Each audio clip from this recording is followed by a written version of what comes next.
and welcome to the latest edition of the JASN podcast series. I'm Kurella Tamura, professor of medicine at Stanford University and a deputy editor at JASN. I'm joined today by Doctors Maria Clarissa Tio and Tariq Shafi. Please go ahead and introduce yourselves. Hi, I'm Clarissa. I'm junior faculty here at the University of Mississippi Medical Center in Jackson, Mississippi. And I'm Tariq Shafi. I'm a nephrologist and chief of nephrology at Houston Methodist Hospital in Houston. Terrific. Well, Dr. Tio and Dr. Shafi are authors of the exciting new paper that we'll be discussing today entitled Individualized Risk for CKD Progression Among U.S. Adults. So I think let's start by setting the stage a little bit for our listeners. Most of us are familiar with the staging system for CKD, which was introduced now more than 20 years ago as a way to really provide uniformity in the way we identify, diagnose, and categorize CKD. And of course, that classification system is based on the GFR. But we soon came to realize that there's quite a bit of heterogeneity and risk for CKD progression when we use GFR alone to stage CKD. So then the staging system has incorporated albuminuria or proteinuria, which we can visualize, and we can visualize these differences in risk with the CKD heat maps. And I think one of the key insights driving that modification was that individuals with normal GFR but elevated levels of albuminuria were at high risk for poor outcomes. And I think that, is a good segue into the controversy surrounding CKD screening. So while guidelines recommend screening for albuminuria in patients with diabetes, there isn't a consensus on whether to screen non-diabetic adults for CKD. And much has been written about both the harms of underdiagnosis and overdiagnosis of CKD. So here's where I think I might turn it over to both of you. How does the concept of individualized prediction of CKD progression risk relate to the question of who should be screened? Thank you for the introduction, and thank you for giving us an opportunity to record this podcast as well. So clearly outlined that the way CKD is defined is really based on risk and risk of certain outcomes, including end-stage kidney disease, mortality, and cardiovascular outcomes as well. And as the process of definition was coming along, the comparison group that was really or is really being used is people without CKD as we currently define it. So people without albuminuria, any GFR greater than 60, and that sort of really was driving the risk in different CKD stages and the heat map.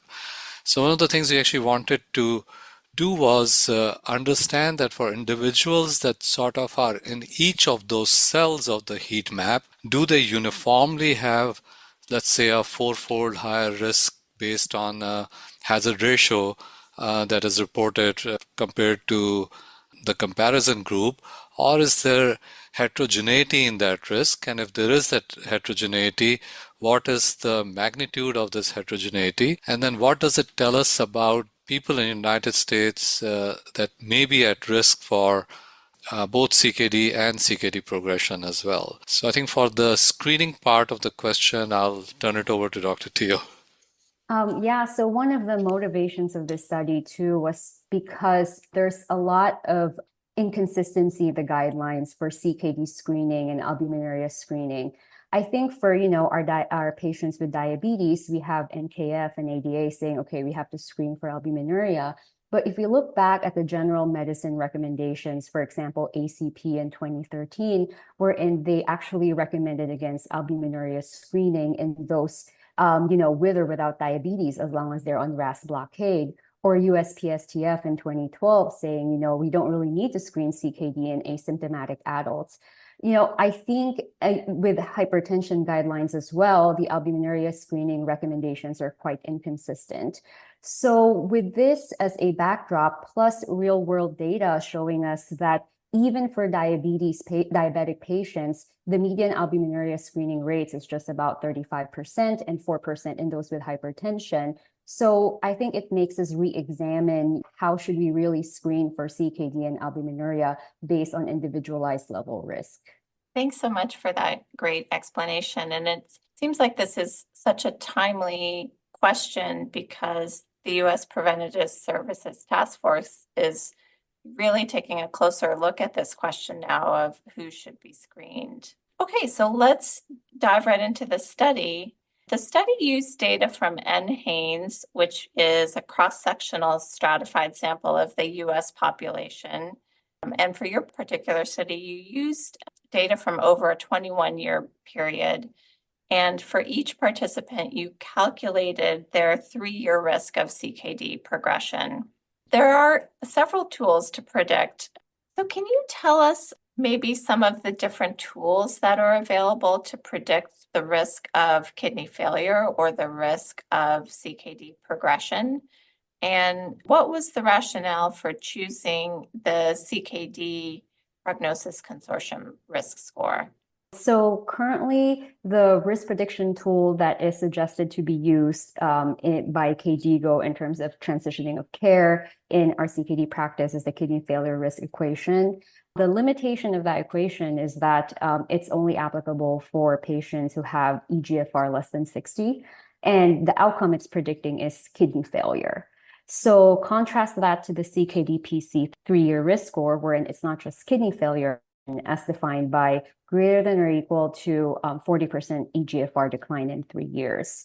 There are currently other risk prediction tools that also look at CKD progression. So there's ClinRisk and there's Kidney Intel X. So for ClinRisk, it also looks at CKD progression. However, not all variables are published. And so it's more proprietary. Same goes with Kidney Intel X. And with Kidney Intel X, it actually uses other biomarkers that are not routinely used in clinical practice. And so I think the price to do a Kidney Intel X test would probably estimate around almost $1,000 per test. So given all these, we chose to do CKD-PC 3-year risk score because of the availability of all data to calculate this risk score in EHR and in clinical practice. So we should probably mention, what are the variables that the CKD-PC risk score uses? So beyond age, sex, GFR, and albuminuria, it also stratifies based on diabetes status, so with or without diabetes. And for those with diabetes, it also includes A1C, the medication that's used, whether it's just oral hypoglycemics or using insulin, hypertension, and whether they're treated for hypertension, cardiovascular disease such as heart failure, and also smoking status and BMI and atrial fibrillation. So these are really variables that should be readily available to most primary care physicians and or through the electronic health record, it sounds like. Yes, correct. 5% cutoff for defining someone who is high risk is because looking at the different RCTs of SGLT2 inhibitors and nonsteroidal MRAs is that in the placebo arm, the kidney event rates ranged somewhere between 7 to greater than 20%. So that's why we chose 5% as that cutoff for being high risk. Thanks so much. It seems like this is really an important development because, for a long time, we didn't have tools to predict who would develop CKD, even though many of us have felt like the best time to intervene is really early in the disease. And now we have these risk prediction tools that can really help us identify, who's at high risk for developing CKD. Let's maybe get into one of the methodological questions, maybe a little bit more into the weeds. There were changes in how NHANES measured creatinine and albuminuria over the period of the data. Can you tell us how you handled this in your analysis, and how did your study estimate GFR? Thanks for bringing that point up. So prior to 2017, serum creatinine was measured using the JAF rate method in NHANES, and then afterwards, it was the enzymatic method. Urine creatinine also had a change in the assay from 2007 onwards. So NHANES actually gave published equations that we needed to implement in order to harmonize the creatinine and albuminuria data through the years. In terms of the eGFR, for this particular study, we calculated it using the 2021 race-free CKD epicreatinine equation. Makes sense. Okay, so let's talk about some of the results. So these are the highlights of our results, which again, we analyzed through using the NHANES population, which included everyone with or without a laboratory diagnosis of chronic kidney disease. So we found that in the entire US population, using NHANES, 8.4 million people had a high risk of CKD progression, as defined by having greater than or equal to 5% CKD-PC 3-year risk score. So among those 8.4 million adults with high risk of CKD progression, more than 1 million of them do not have CKD based on laboratory definition, meaning eGFR of less than 60 or having albuminuria. And among these 1 million people, 56% of them did not have diabetes. And then we also found that out of these 8.4 million adults with high risk of CKD progression, 3.73 million of them actually have CKD just defined based on albuminuria alone. That means their eGFR is preserved or greater than or equal to 60. And as you mentioned earlier, 40% of them did not have diabetes. And then finally, out of these 8.4 million adults, 3.65 million of them have reduced eGFR or eGFR less than 60. Did that surprise you? It did not surprise us, but it more of, I think, emphasized the importance of having good guidelines for albuminuria screening, because currently, right, the people who we screen for albuminuria are those with diabetes. But what we found was that those who have high risk, more than half of them, well, almost half of them, so that's 40% of 3.7 million people would potentially get missed out on in albuminuria screening, and then they would be missed out on being categorized as, say, having high risk of CKD progression, and potentially miss out on being given kidney preserving therapies because their eGFR is preserved. Seems like that's the key point, because now we have potentially effective therapies to delay the development of CKD. And so we need effective tools to identify these people. So what were the characteristics of these people who are at elevated risk but don't have diabetes? So we saw a higher trends or prevalence of hypertension and heart failure in these high-risk persons who had preserved eGFR and high risk of kidney disease progression without diabetes. That's really interesting. One of the other findings that stood out to me was about the group with G3A, A1. As you both know well, I'm sure there's been a lot of debate about the significance of a CKD diagnosis in this group. You know, does it represent true CKD or is it normal aging? Because many of the people who fall into this group are older. So what do your findings tell us about this group?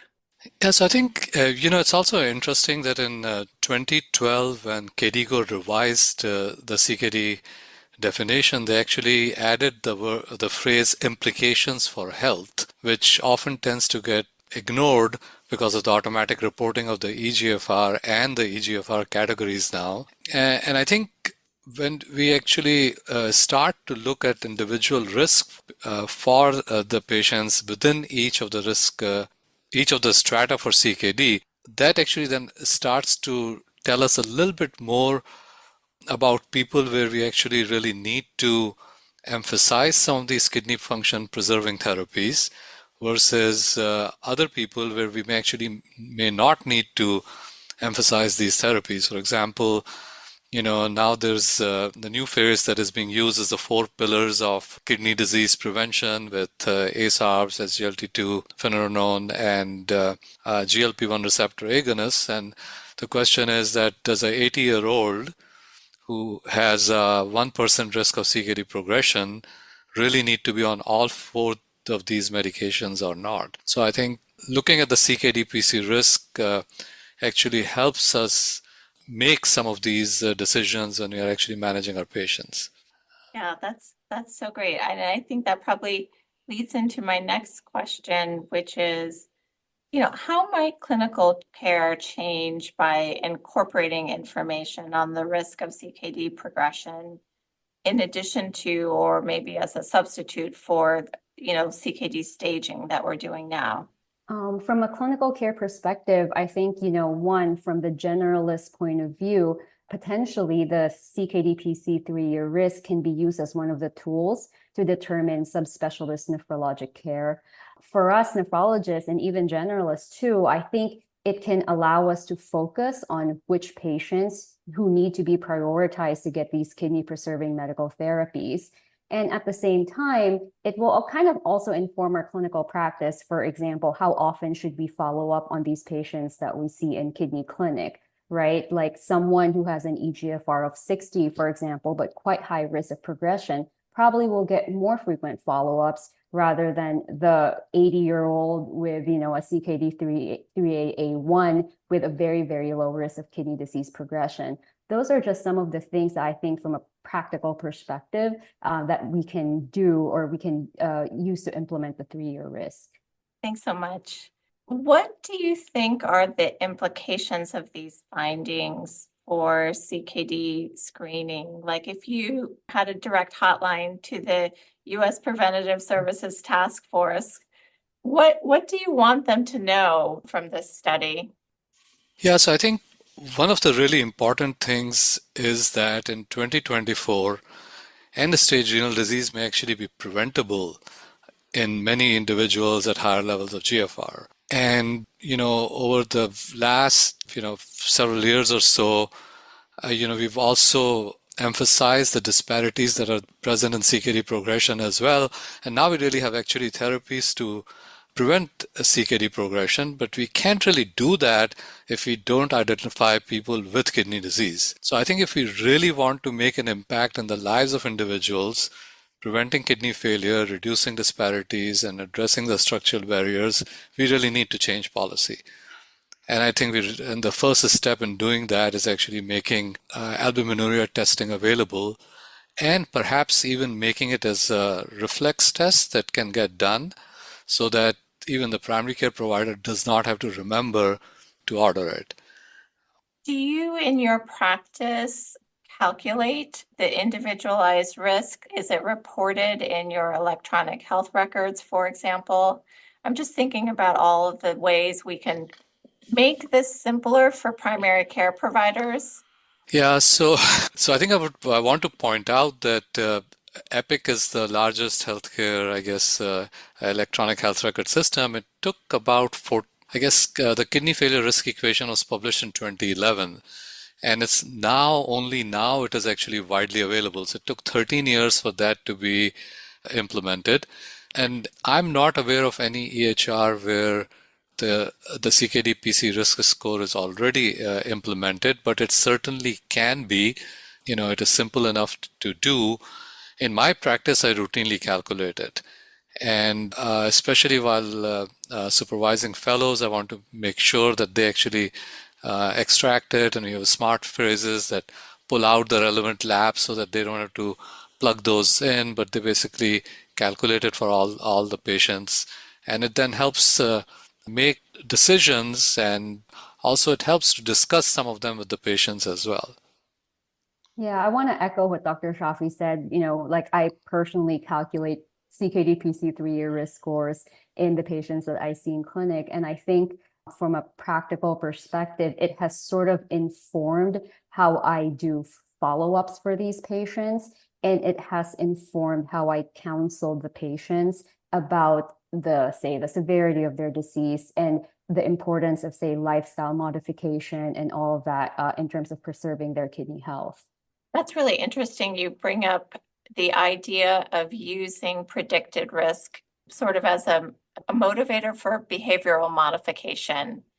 And I think that might be one of the overlooked aspects of these tools is that they can really communicate to patients in a concrete way and, potentially motivate them to make behavioral modifications. One of the really useful parallels that you draw in the discussion is the parallel between cardiovascular risk assessment in the treatment of hypertension and CKD risk assessment for managing CKD. And I wondered if you could explain this idea some more. Like, in what ways are they similar? So in management of cardiovascular disease, we've all been using the ASCVD risk score, which guided us in how we would treat hyperlipidemia and hypertension. And that is based on an individual's risk factor. So I think that it parallels very well with a CKD-PC 3-year risk score, because the 3-year risk score would calculate that person's particular individual level risk factor. So it's not just a CKD stage that, would have a very different individual level risk for different individuals. Like, for example, in our study, right, in the CKD3AA1 subgroup, the range of the 3-year risk of CKD progression ranged from 0.5% to 12%. So that is a very wide range of risks. And so we think that, with the CKD-PC 3-year risk score, that can inform the intensity of how we treat the patients based on their individual level risk. Yeah, that's so important. So, the idea would be that someone with higher risk, I think Dr. Shafi touched on this earlier, might be the person that you give the 4 pillars of therapy to, and someone at very low risk might have, fewer than 4 and potentially none, depending on the circumstances. Do we have data to tell us about how effective that might be? Using risk prediction scores to guide therapy? I mean, it sounds great in theory. Do we know if that works? So I can try to take that on. So I think most of the pivotal trials that have recently been done have recruited people based on albuminuria and some other risk factors, right? So we can't really directly translate the risk score and efficacy in different strata of the risk scores. But I think reanalysis of some of those trials will give us some of that information. 2, we can extrapolate and say if somebody had these risk factors and this level of albuminuria, then their risk would be such and such. And, we can look at the CKD-PC risk score and also say that people with these risk factors get this risk score, which is something similar. But I think there's both a need for some secondary data analysis to answer some of those questions, and really comparative effectiveness studies after that to see does management of people at different CKD progression risk scores actually really changes their outcomes or not. So I think that still needs to be done.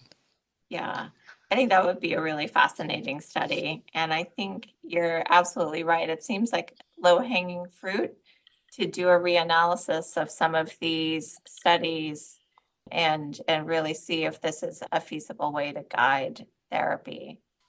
Go ahead. I also wanted to say that I think this is particularly important for the subgroup that is not currently defined as CKD, right? Because, if they have a high risk of CKD progression, should we be treating them as CKD with all the 4 therapies or not? And besides the fact that we probably will not get approval for most of these medications unless it's for a different reason, but I think the question still needs to be addressed.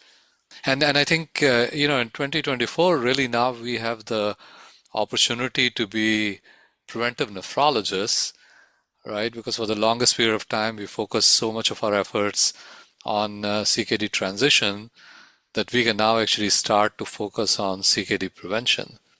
Yeah, that's a great point.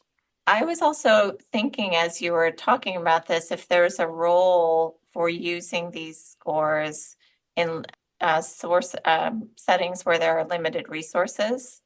and, they may not be able to get these preventative therapies to everyone, but perhaps, getting it to the people who are at highest risk.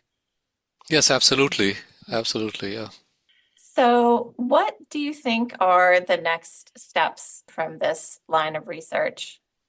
I think one thing that needs to be studied is based on, the degree or severity of the CKD progression risk.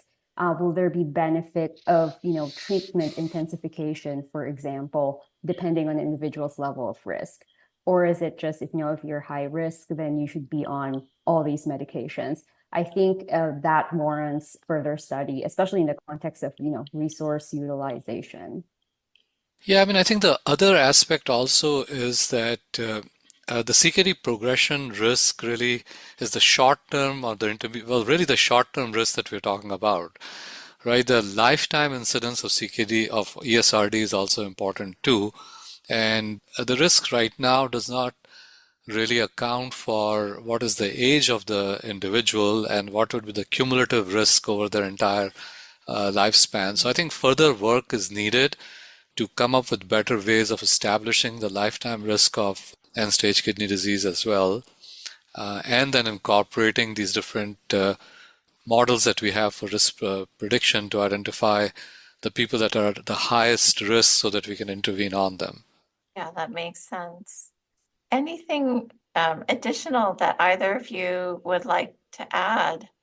No, I think we've sort of covered most of the key points in the paper. So this has been such a delight to get to talk to both of you about this paper. I think, it's really a paradigm shifting paper in terms of how we think about approaching the staging of CKD and moving away from, relative risks to individualized risk and really trying to get at absolute risk for CKD. So, congratulations on this important line of research. Thank you. all right, thank you so much.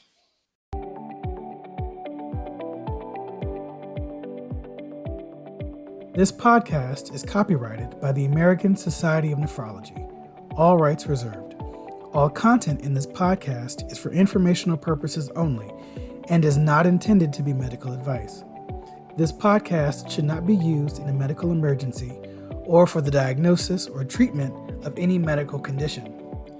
Please consult your doctor or other qualified healthcare professional if you have any questions about any medical condition or before taking any drug, changing your diet, or commencing or discontinuing any course of treatment. Thank you for listening to this podcast from the American Society of Nephrology.